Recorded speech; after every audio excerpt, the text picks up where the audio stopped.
برحب بحضراتكم مرة تانية مشاهدينا على الهواء مباشرة في صباح القاهرة اليوم الثلاث، ونبتدي معاكم أول موضوعاتنا النهاردة طبعا عن موضوع القضية الفلسطينية. وطبعا النهاردة كان معانا خبر في بداية الحلقة، المنشط الرئيسي في صحف اليوم عن انعقاد الجمعية العامة للأمم المتحدة في دورتها ال80 وتحول موقف كتير جدا من الدول الأوروبية للاعتراف بالدولة الفلسطينية، طبعا على رأسها بريطانيا وفرنسا وأسبانيا. الحقيقة هي معترفة بالموضوع من زمان، يعني هي أصلا مع القضية الفلسطينية، ولكن هنعرف أكتر تفاصيل عن هذا الموضوع مع ضيفنا اللي بيشرفنا في استوديو صباح القاهرة، مع الدكتور محمد شاكر أستاذ العلوم السياسية بجامعة السويس.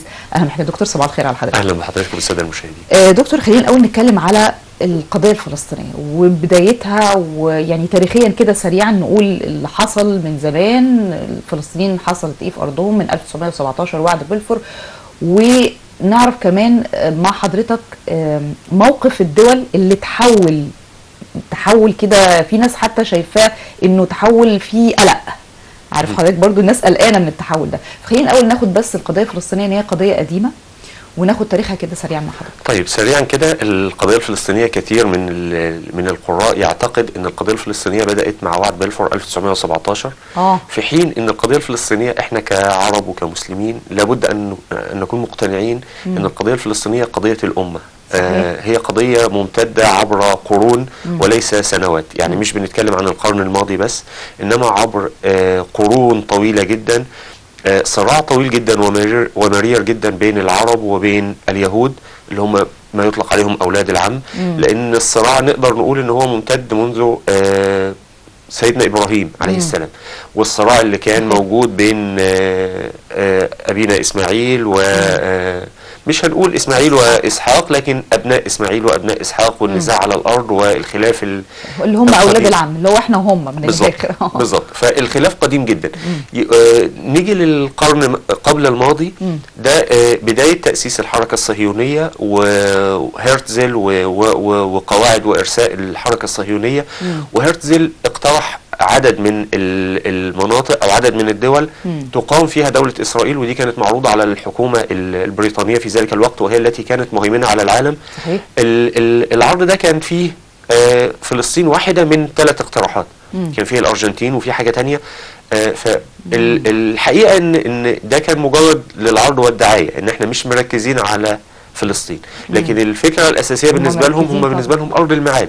فهم الموضوع عندهم مش مجرد شعب، يعني زي ما بلفور قال أرض بلا شعب لشعب بلا أرض. أولا هو يعني بلفور حتى في وعده هذا كانت الأرض بشعب. فالفكرة الأساسية هم كانوا يبحثوا عن أرض الميعاد بالنسبة لهم، الأرض الموعودة اللي هم كانوا أو ما زالوا بيعتقدوا دينيا إن هم ليهم فيها حق منذ آلاف السنين. فبالتالي أعطى في 1917 بلفور الوعد المزعوم لإقامة وطن قومي لليهود في فلسطين، وبناء عليه بدأت الهجرات اليهودية تتدفق إلى فلسطين. هنا في برضو نقطة لازم أؤكد عليها.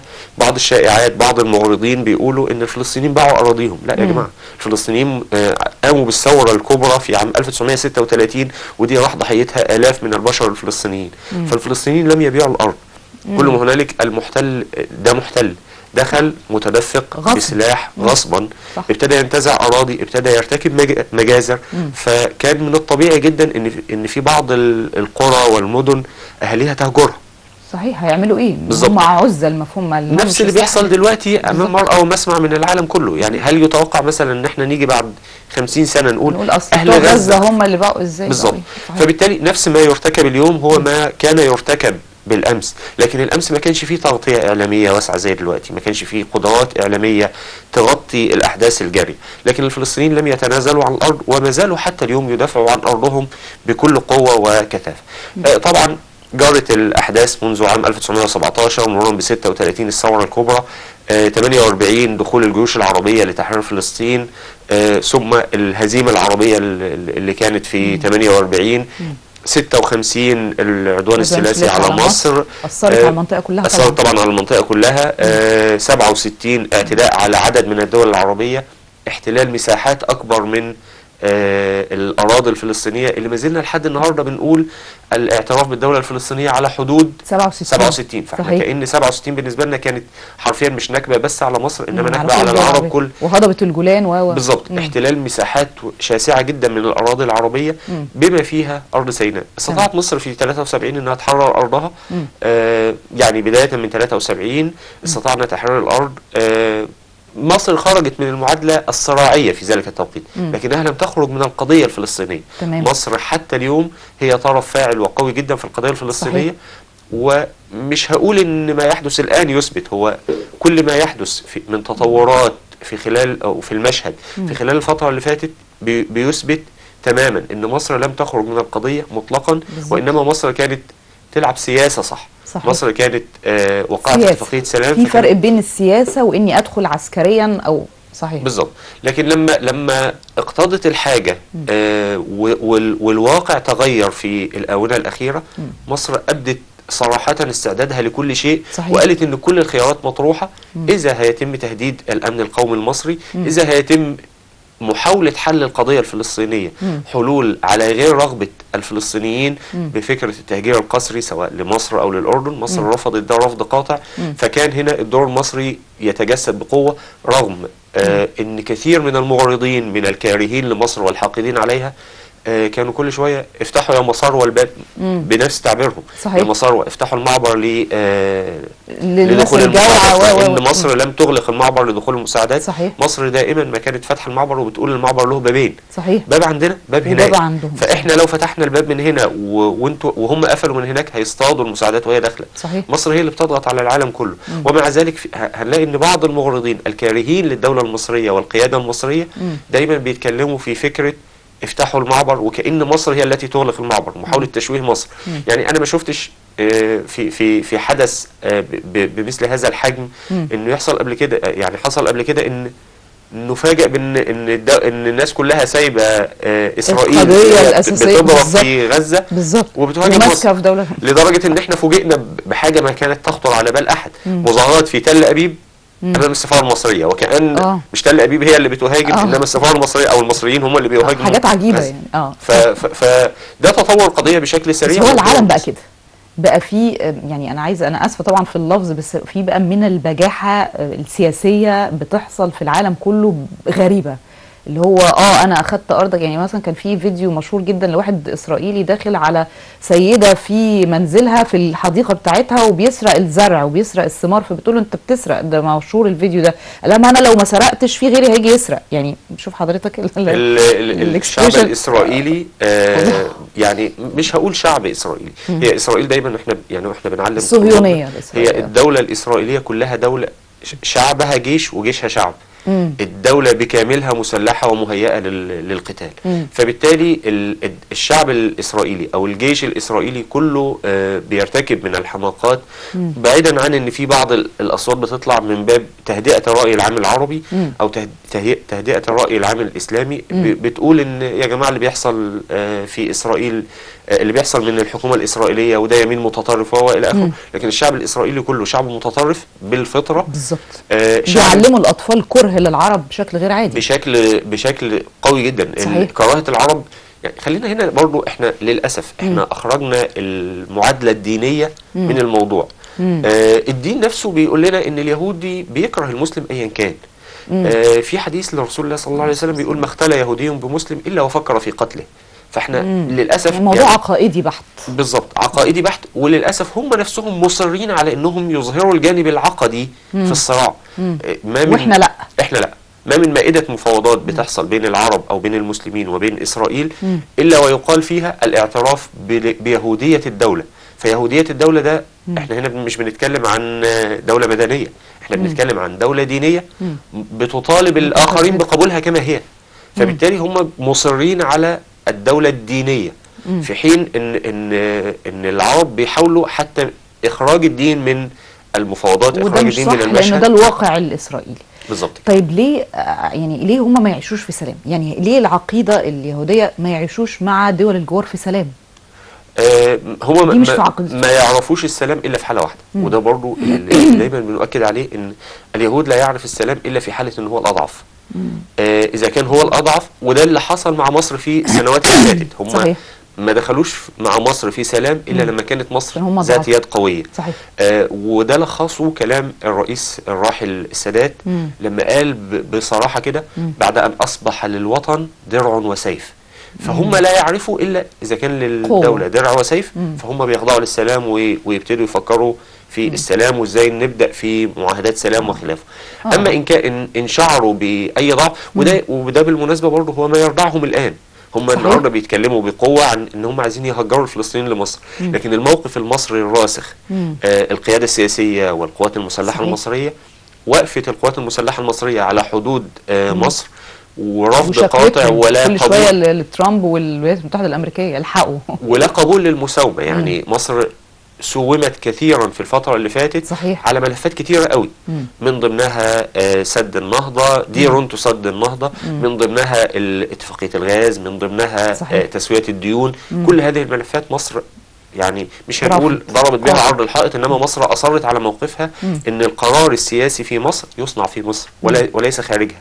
مصر لا يملى عليها اشتراطات او قيود. فكان الموقف المصري القوي جدا ده رادع لاسرائيل.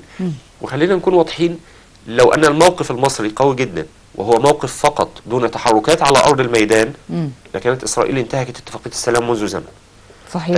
هي انتهكت الاتفاقيه في اشياء كثيره جدا زي محور فيلادلفيا وخلافه، لكنها كانت انتهكت الاتفاقيه بشكل صريح، وكانت هجرت الفلسطينيين بالقوه. لكن وجود القوات المسلحه المصريه دلوقتي على الجبهه، الوقوف الشامخ للدوله المصريه والاصرار بان لا تفريط ولا تهاون، ده خلى اسرائيل تقف عاجزه امام الموقف المصري وتستجدي العطف من الولايات المتحده الامريكيه. صحيح. ان يا جماعه تدخلوا بقوه للضغط على مصر، تدخلوا بقوه. يعني اعتقد ان في خلال اليوم النهارده هيكون في محاولات من دونالد ترامب للضغط على بعض الدول العربيه لقبول التسويه. في محاولات، لكن الموقف المصري هنا برضو اؤكد ان الموقف المصري واضح وراسخ. فاسرائيل بتستجدي العطف دلوقتي. لو شعرت اسرائيل بهوان في الموقف المصري، لو شعرت بضعف في الموقف المصري، هيبقى مختلف تماما. كان الموقف هيكون مختلف تماما. طيب ننتقل الى تحول كتير من موقف الدول الاوروبيه. مثلا انجلترا، بريطانيا العظمى، وهي دولة استعمارية امبريال، يعني دولة استعمارية في الأصل، وهي أصلا هنقول ماشي إنه صحيح الدولة الصهيونية ومخططهم من قبل 1917 وعد بلفور، ولكن هي اللي عملت الأزمة من زمان. وهي احنا هنقول إيه مثلا، مش عايزة أقول برضو يعني التعبير اللي هو الشيطان الأعظم، وهي اللي بتفكر والولايات المتحدة الأمريكية هي اللي بتنفذ، ولكن هي اللي بتخطط حاجات كتير جدا. إزاي تحول كده موقفها؟ فرنسا، طيب، ألمانيا مش عارفين لسه، ألمانيا، أسبانيا مع القضية الفلسطينية، أسبانيا، البرتغال، روما، مع إن هي رئيسة الوزراء أعتقد إن هي مع إسرائيل، ولكن هي خضعت برضو شوية لبعض من المظاهرات اللي موجودة. يعني لسه المظاهرات ما زالت شغالة، المظاهرات لسه شغالة في ميلانو، شفناها أمس، وفي روما، يعني كانت مظاهرات جامدة جدا. يعني في كتير جدا من الدول الأوروبية موقفها اتحولت. طيب، ازاي التحول؟ خلينا نبدا ببريطانيا. بريطانيا التحول في بريطانيا ما كانش وليد اللحظه. بريطانيا منذ نقدر نقول من 56، والموقف البريطاني نفسه تحول او الموقف الاسرائيلي عفوا تحول من الاعتماد الكلي على بريطانيا للاعتماد على الولايات المتحده، حينما ايقنت اسرائيل ان الولايات المتحده هي المتحكم في النظام العالمي الجديد. بعد الخروج من الحرب العالميه الثانيه، خرجت بريطانيا منتصره مع الولايات المتحده مع فرنسا. مظبوط. لكن التحول الجذري في مشهد العلاقات الدوليه وشكل العلاقات الدوليه وشكل النظام الدولي حدث في 56 لما الولايات المتحده الامريكيه والاتحاد السوفيتي انذاك ابدى موقفه من العدوان الثلاثي على مصر. تمام. فهنا ايقنت اسرائيل ان في تحول في المشهد العالمي. لم تعد بريطانيا العظمى هي المهيمنه، ولم تعد العظمى. فبالتالي تحول الضغط الاسرائيلي بالكامل من بريطانيا لصالح الولايات المتحده الامريكيه. فبالتالي ركزوا جدا على الولايات المتحده الامريكيه ان هي اللي تكون الداعم والراعي الاول ليهم. صحيح. فالموقف البريطاني منذ 56 بدأ يحصل فيه خلخله. يمكن الخلخله دي ما كانتش واضحه معالمها قوي، لانهم كانوا في النهايه ظهير كان الاتحاد الاوروبي كله او دول اوروبا كلها مع الولايات المتحده الامريكيه في توجهها ناحيه الشرق الاوسط. فكانوا دائما ما يدعمون توجه الولايات المتحده الامريكيه في الشرق الاوسط. طيب التحول اللي حصل مؤخرا في الايام اللي فاتت او الاسابيع اللي فاتت ببساطه ده تحول برضه طبيعي، وطبيعي جدا. ليه؟ يمكن قد يراه البعض تحول مفاجئ، لكن إذا نظر له بشكل منفرد تجاه القضية الفلسطينية، لكن القضية الفلسطينية وما يحدث فيها ليس بعيدا عما يحدث في العالم والتحول في المشهد العالمي. التحول في المشهد العالمي النهاردة بيقول إن الولايات المتحدة الأمريكية تتخلى عن كل حلفائها القدامى لصالح إسرائيل. صحيح. تتخلى تخلي واضح جدا.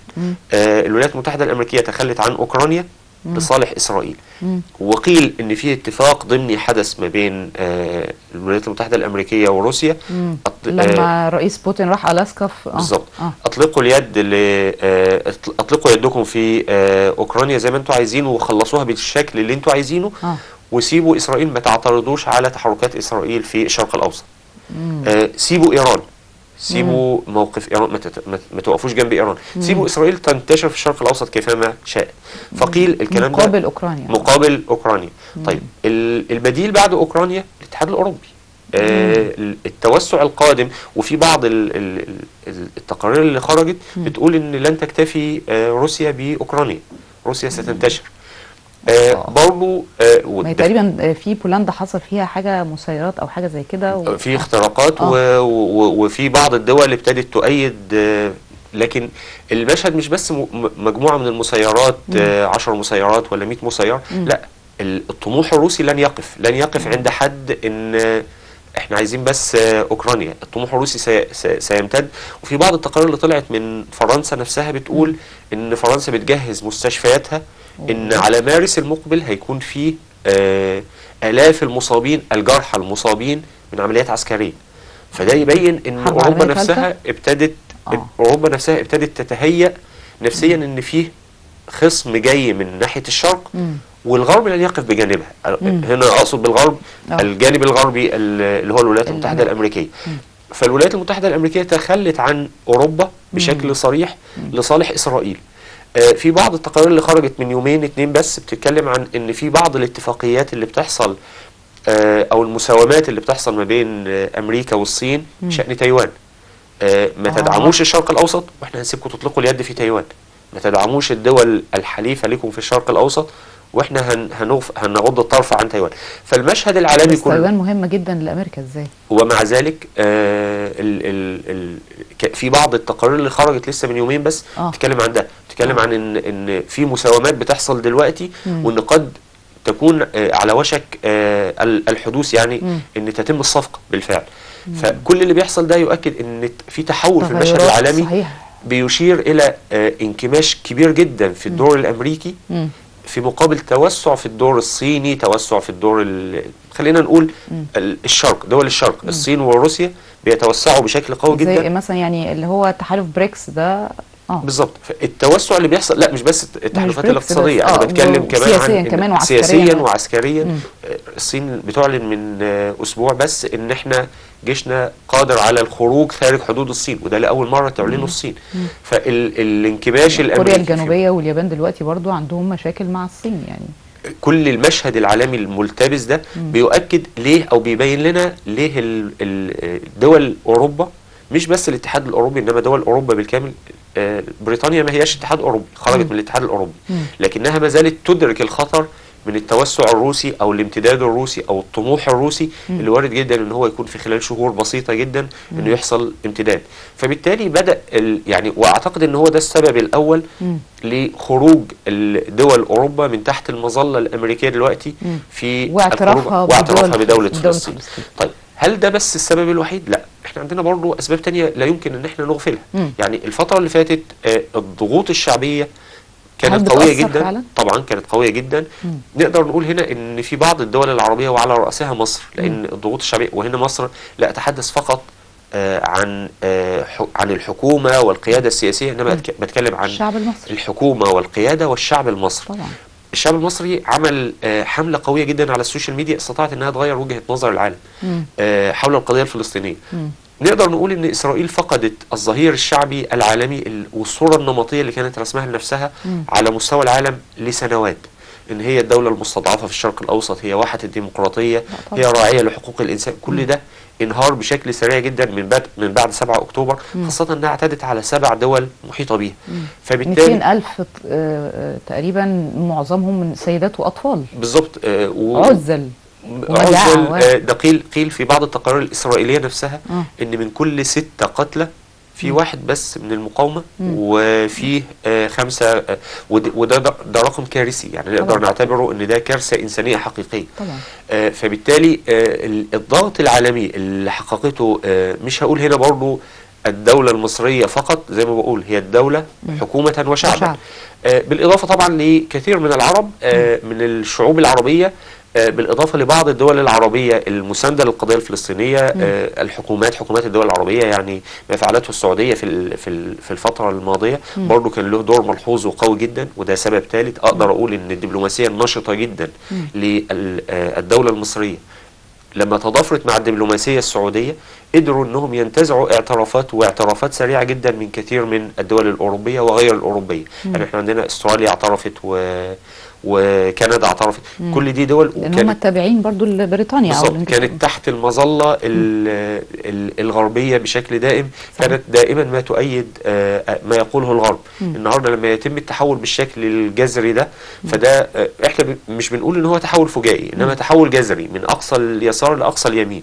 يمكن مش فجائي للاسباب اللي ذكرت دي، لكن في النهاية هو تحول قوي جدا، وهتستفيد منه القضية الفلسطينية بشكل قوي جدا. هل في ربط ما بين زيارة الرئيس الامريكي دونالد ترامب المملكه المتحده لبريطانيا الزياره الاخيره؟ يعني بعدها على طول حصلت ان انجلترا ده بعدها بيومين اعترفت بالدوله الفلسطينيه. مشهد الزياره كان مشهد برضه له دلالات قويه جدا. اول هذه الدلالات، يعني بريطانيا دوله كبيره مش دوله صغيره، مش سهل، ما كانش ينفع خالص ان تتم الاستضافه، بالعكس وأن يحدث مع بريطانيا مثلما حدث مع أوكرانيا، مثلما حدث مع بعض الدول العربية دون ذكر اسم، من إن يستضاف القيادات ويتم التهكم عليهم، أو حتى بعض الدول الأفريقية. بريطانيا لن تسمح بذلك. بريطانيا استعدت استعداد قوي جدا للقاءات ترامب المفاجئة، لأسئلته المفاجئة، لسخريته اللي أحيانا بتكون مفاجئة، وعدم التزامه بروتوكوليا باي قواعد خالص. استعدت كويس قوي بريطانيا، فهي اللي نصبت الفخ للولايات المتحده الامريكيه. نصب الفخ للولايات المتحده الامريكيه كان فكره ان هم سابوا ان الرئيس الامريكي يتكلم الاول، وبعد ما اتكلم فقطع الحديث اكتر من مره. ستارمر بيقول رئيس وزراء بريطانيا بالظبط، بيقول احنا سنعترف قال صراحة على الهواء احنا هنعترف بالدولة الفلسطينية. قال صراحة ان اللي هو فاجئ الرئيس الامريكي، ما انتظرش العكس ان الرئيس الامريكي هو اللي يفاجئه. فده كان يبدو ان بريطانيا خدت موقفها مسبقا قبل حتى ان تجتمع مع الرئيس. كانت عاملة سيناريو ازاي تقول الخبر امتى في الزيارة نفسها. ولذلك احنا بنقول ان ما حدث من بريطانيا يدرس صراحة. ليه؟ لان دراسة كاملة للموقف، دراسة لشخصية الرئيس الامريكي دونالد ترامب، دراسة لاسلوبه في الحديث، فبالتالي استباق، ناخد خطوة استباقية عنه. صحيح. يعني بتمنى ان شاء الله النهارده يعني نشوف باذن الله القمه، يعني باذن الله، او اللي هي دوره الجمعيه العامه للامم المتحده في دورتها ال80، يعني الى حد ما ترضي برضو الدول العربيه والدوله الفلسطينيه باذن الله. انا بشكر حضرتك جدا، شكرا جزيلا، فهمنا كتير جدا من النقاط مع حضرتك. مره ثانيه مشاهدينا بشكر الدكتور محمد شاكر، استاذ العلوم السياسيه بجامعه السويس، شرفتنا ونورتنا. شكرا لحضرتك. مشاهدينا نستكمل مع حضراتكم فقرتنا الفقره التاليه، فقره صحح مفاهيمك عن الالتزام بالقواعد